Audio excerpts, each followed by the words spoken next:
CQDX, CQDX, CQDX. This is Havana calling. CQDX, CQDX, CQDX. This is Radio Havana calling all shortwave listeners and radio amateurs. Welcome to...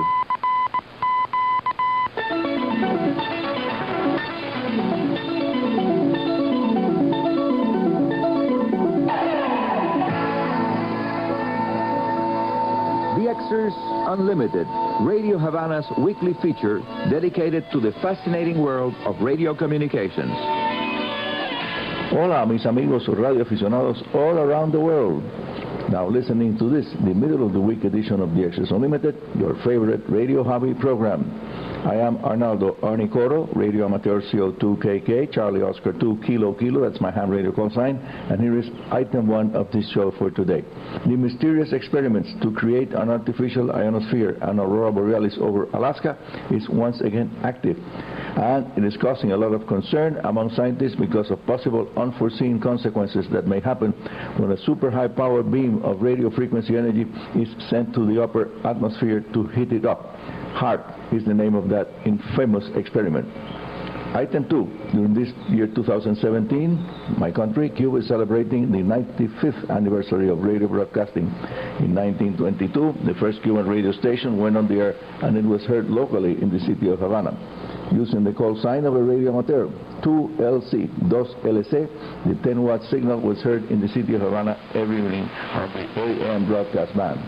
I am Arnaldo Arnicoro, your host here at the midweek edition of DXers Unlimited, and here is now item 3 of this show. Cuban radio amateurs are now avidly looking for information about compact antenna systems that will make possible to operate from small city plots and rooftops of apartment buildings to make possible operation on the 40, 80, and 160 meters band. Going on the air on the 80 and 160 meter bands as well as on the new 60 meters band is certainly much more challenging than operating on frequencies from 7 megahertz or 40 meters up the bands. Sure, amigos, the lower bands antenna installations can be challenging. If one has a small lot or a little rooftop like mine, the space is not very good, but you can install a fairly efficient antenna for the frequency range between 1.8 and up to 7.3 megahertz if you do your job properly. By the way, many contest participants are now saying, and I think they are quite right, and I repeat this, that the 40 meters band will be the new 20 meters for them, and 80 meters is described as the new 40, as the consequence of the prevailing very low solar activity expected to last until at least 2020. Bad news indeed. Although ham radio contests are not presently taking place at frequencies lower than 1.8 megahertz, the 160 meter band, radio amateurs around the world are now exploring medium wave and long wave bands in anticipation that one day at least digital mode contests will be taking place on those bands when the solar activity ends into zeros and zeros and zeros, one after the other. By using capacitive top hat loading and better ground systems, signals can be heard quite far away on the lower frequencies. And as we approach the end of this present extremely weak solar cycle, band openings above 20 meters are becoming less and less frequent, and this is happening right now, amigos, as you can witness. And at the request of several listeners, I am now reproducing here information provided by Chris Trask, a world-famous radio amateur, engineer, and designer of some really outstanding QRP or low-power ham radio transceivers, who recently stated the following, and I quote from him: "I haven't had much to say about the monthly sunspot numbers for a while, but things have taken a dramatic turn in the past few months. The bottom has fallen out in sunspot activity, and the average sunspot count for last month clearly shows what is happening. Very low sunspot counts are prevailing. And for those of you over 50 years old, well, you have seen the best there's going to be until 2060 or thereabouts. That's the long-range forecast for solar activity. Very poor indeed.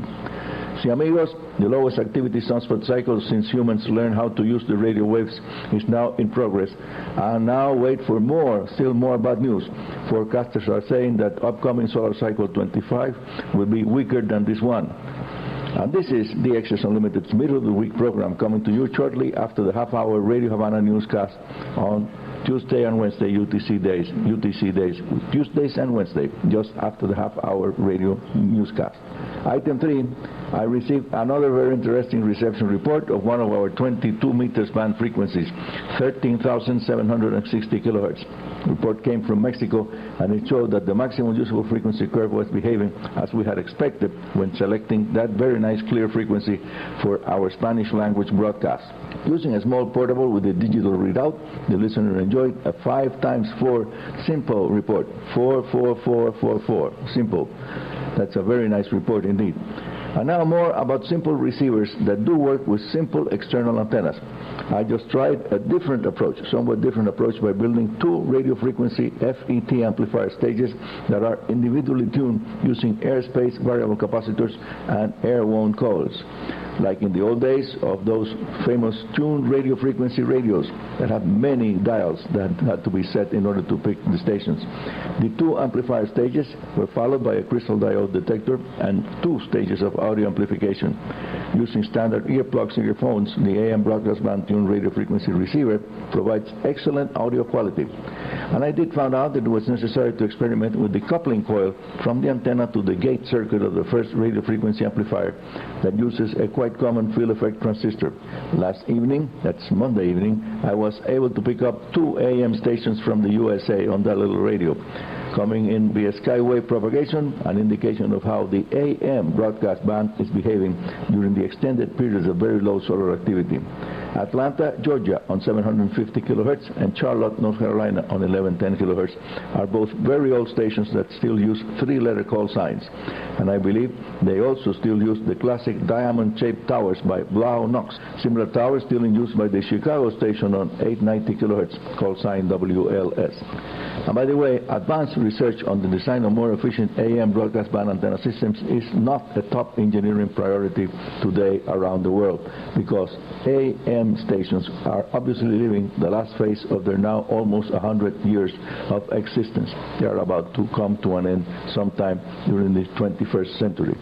Stay tuned for more radio hardware information coming to you when solar activity continues to be at very low levels, the daily sunspot counts not exceeding about 20 or 25. I am Arnie Coro in Havana. Back with you in a few seconds.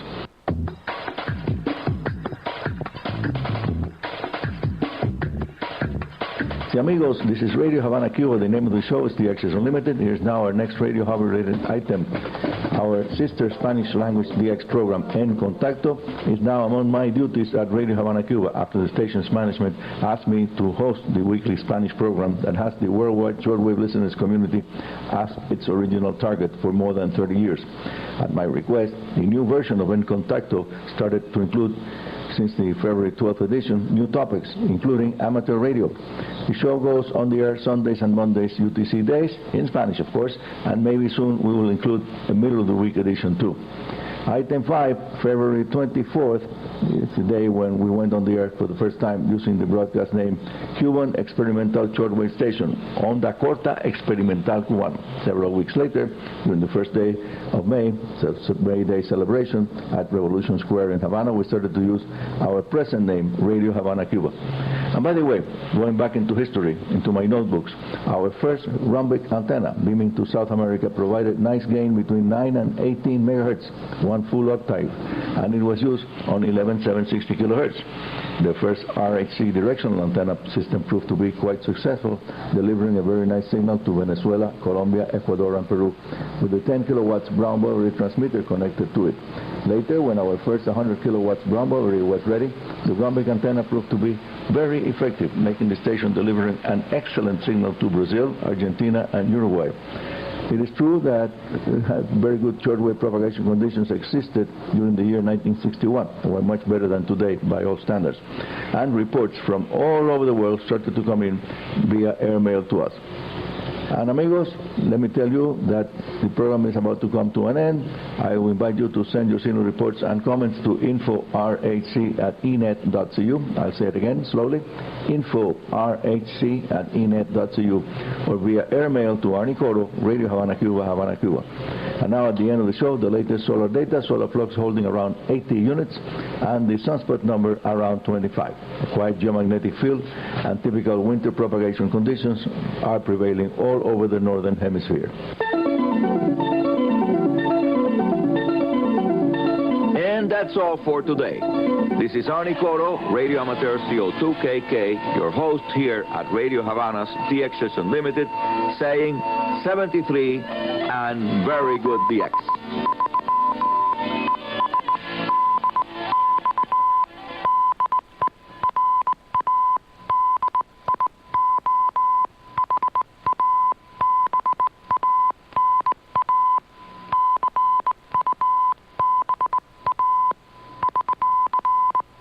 DXers Unlimited heard every Tuesday here on Radio Havana Cuba.